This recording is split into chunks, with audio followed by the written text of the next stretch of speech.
Okay, લાંબુ દાદા વાત કરવામાં આવે તો સ્થાનિક સ્વરાજની ચૂંટણીને લઈને જિલ્લા, તાલુકા, નગરપાલિકાની બેઠકોને જનરલ શું કહેશે? જનરલમાં ભાવનગર જિલ્લાની વાત કરું તો શહેરમાં સત્તા તો આપની ભાજપની જ બનશે, પરંતુ કપરા ચડાણ છે, બિનહરીફ કરવા માટે જે ધંધા ભાજપે કર્યા છે, લોકશાહીનું ખૂન કરવાની કોશિશ કરી છે. ખરેખર લોકશાહીમાં મતદારો સર્વોપરી છે, પ્રજા સર્વોપરી છે. પ્રજા મતથી ચૂંટાયેલો એનો પ્રતિનિધિ પ્રજાની સુખાકારીની ચિંતા કરે, એના માટે આ ચૂંટણી હોય છે. એના બદલે પ્રજાને નિર્ણય જ નહીં લેવાનો, પ્રજાએ મત જ નહીં દેવાનો અને સીધા નેતા બની જાય, આ લોકશાહી ન કહેવાય, ઠોકશાહી કહેવાય. અને આ ઠોકશાહીનો ઉદય ભાજપે કર્યો છે, ત્યારે ભાજપે ખૂબ સહન કરવું પડશે. ભય, ભૂખ અને ભ્રષ્ટાચારના સૂત્રમાંથી જે ભાજપ સત્તામાં આવી એ સૂત્ર અત્યારે એને લાગુ પડે છે. બીજી વાત કરું તો કોંગ્રેસ નબળી છે, એનો લાભ એમને મળે છે. કોંગ્રેસ અને આપ બંને લડે છે, એનો પણ લાભ મળે છે. પરંતુ ગામડાની દ્રષ્ટિએ વિચારું તો ગામડામાં ખૂબ રોષ છે, ખેડૂતો ખૂબ નારાજ છે, ગ્રામ્ય પ્રજા તમામ 18 આલમ નારાજ છે. અને કોંગ્રેસ અથવા આપનો વિકલ્પ શોધે છે. જે ઉમેદવાર જ્યાં મજબૂત હશે એને ચૂંટી કાઢશે, બાકી ભાજપને મત દેવાની કોઈની ઈચ્છા નથી. ભલે ભાજપના પ્રચારમાં શંભુ મેળા ભેગા થતા હોય, શરમે જવું પડતું હોય, પરંતુ જ્યારે પરિવર્તનનો માહોલ બન્યો હોય, પ્રજા ત્રાહિમામ હોય, ત્યારે સત્તા પક્ષના માંડવે ગળદી વધુ હોય, ત્યાંથી જ સ્લીપો નીકળતી હોય, પણ મત હામાં દેવાતા હોય.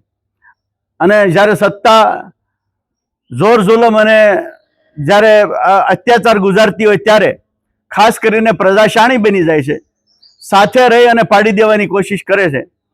એવું વાતાવરણ અત્યારે ગ્રામ્ય વિસ્તારમાં છે. પરંતુ આખરે સત્તા તો ભાજપની બનશે. ગુજરાતમાં કોંગ્રેસ નહીં સુધરે તો કોંગ્રેસની સામે અત્યારે આપ વિકલ્પ બની જશે. આ ચૂંટણીમાં કદાચ આપ ઘણી જગ્યાએ વિપક્ષમાં આવી જશે, કારણ કે ગઈ વિધાનસભાની ચૂંટણીમાં 5 સીટ જીત્યા, એના કરતાં 35 સીટમાં બીજા નંબરે હતા. એનો અર્થ કોંગ્રેસ ત્રીજા નંબરે હતી.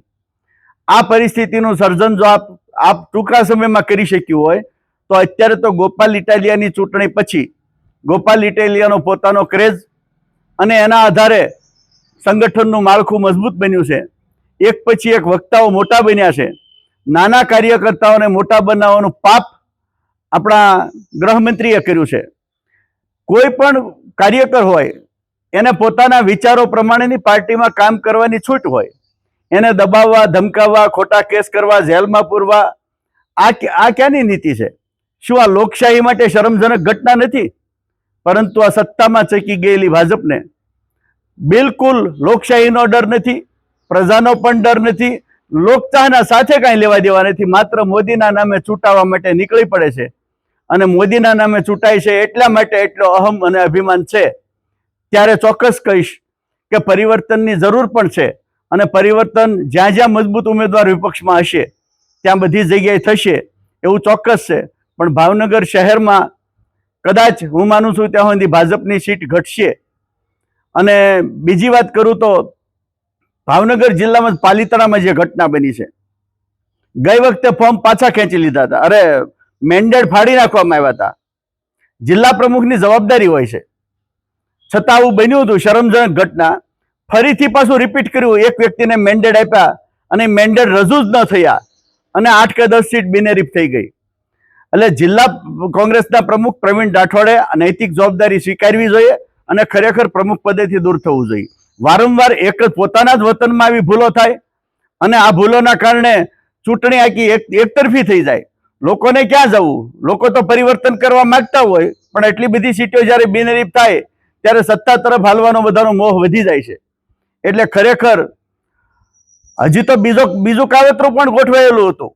જે મોટી ઉંમરના લોકોને ટિકિટ નહોતી મળી, 3 વખત કરતા વધુ વખત ચૂંટણી લડવા ઉતર્યા હતા, એને ટિકિટ ન મળી, એમણે એના દીકરાઓના નામે ટિકિટો લીધી. દીકરાઓના ફોર્મ ભરાવી, એના ફોર્મ રદ કરાવી અને પાછા બાપા ઉમેદવાર બનવા માંગતા હતા.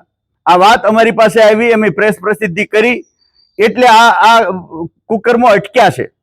પણ ખરેખર પાલિતાણા માટે કહું તો પ્રવીણ રાઠોડ માટે શરમજનક છે અને જેમણે આ કૃત્ય કર્યું છે એ ભાજપના આગેવાનો મહેન્દ્રસિંહ સરવૈયા હોય કે મનસુખભાઈ માંડવિયા હોય, પૈસાના જોરે, સત્તાના જોરે કે દાદાગીરીથી આવા કાવતરા રચે ત્યારે વિશ્વસનીયતા લોકોમાં ઘટે છે. આખરે પોતાની રાજનીતિ ઉપર શૂન્યાવકાશ ઊભો થાય છે. એટલે હલકી રાજનીતિને ક્યારેય કોઈ સ્વીકારતું નથી. ભલે ભાજપ 30 વર્ષ શાસન ગુજરાતમાં ભોગવી ગયું, પણ વિકલ્પ નહોતો એના માટે ભાજપની પસંદગી હતી. બાકી વિકલ્પ હવે આપ ઊભો થઈ રહ્યો છે અને આવતી વિધાનસભામાં કદાચ આપ સૌથી વધુ ભારે પણ પડી શકે. આ દહેશત અત્યારથી ભાજપને પણ છે. અને કોંગ્રેસની ભૂમિકા તો ક્યાંક કોંગ્રેસ એમ કે અમને મત ન દો તો કાંઈ નહીં, ભાજપને દેજો પણ આપને ન દેતા.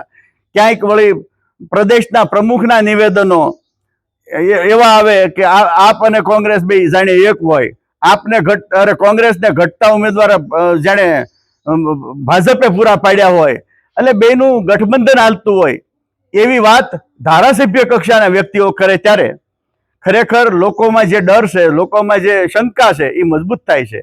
અને કોંગ્રેસને જેમણે ઊંધી નાખી છે એ મોવડી મંડળમાં જ્યાં સુધી જડમૂળથી ફેરફાર નહીં થાય ત્યાં સુધી કોંગ્રેસ, એક વખત તો પાસ આંદોલન વખતે કોંગ્રેસને સંપૂર્ણ સત્તા આપી હતી સ્થાનિક સ્વરાજમાં, 26 જિલ્લા પંચાયત આપી હતી. એ જિલ્લા પંચાયતના આધારે કોંગ્રેસ બેઠી કેમ ન થઈ શકી? કારણ કે ફૂટામણ છે, ઉપરના નેતામાં જૂથબંધી છે અને એકબીજાને પાડી દેવા. અને એના કરતાંય નેતાઓને 5-7 નેતાઓને તો એવું છે કે વર મરો કન્યા મરો ગોરનું તરભાણું ભરો. ચૂંટણીમાં હાર જીત જે થાય તે બીજો નેતા પેદા ન થવો જોઈએ, ઊભો ન થવો જોઈએ અને એમની કમાણી ચાલુ રહેવી જોઈએ. ભાજપ પાસેથી પૈસા મળે છે અઢળક, નબળા ઉમેદવાર મૂકવાના પૈસા મળે છે.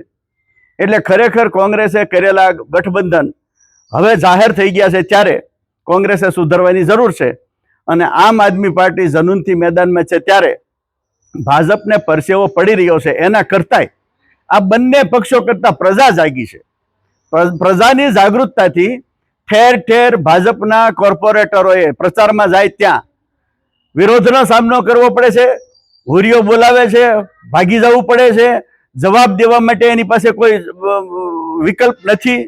એટલે લોકોના પ્રશ્નો છે, સામાજિક પ્રશ્નો છે, વિસ્તારના પ્રશ્નો છે, એના જવાબ ચૂંટાયેલા 5-5 વર્ષ 10-10 વર્ષ ભોગવી ગયેલા લોકો પાસે ન હોય ત્યારે પ્રજા શું કરે? પ્રજા પ્રશ્ન ન કરે તો કરે શું? ભલે આ લોકો ભય, ભૂખ અને ભ્રષ્ટાચાર ફેલાવે છે, પરંતુ પ્રજા હવે હિંમત કરતા શીખી ગઈ છે. આમ આદમી પાર્ટીએ લોકોને બોલતા કર્યા છે એ ચોક્કસ છે. અને ભાજપને સત્તામાં અત્યારે નહીં તો આવતી ચૂંટણીમાં ભારે પડશે.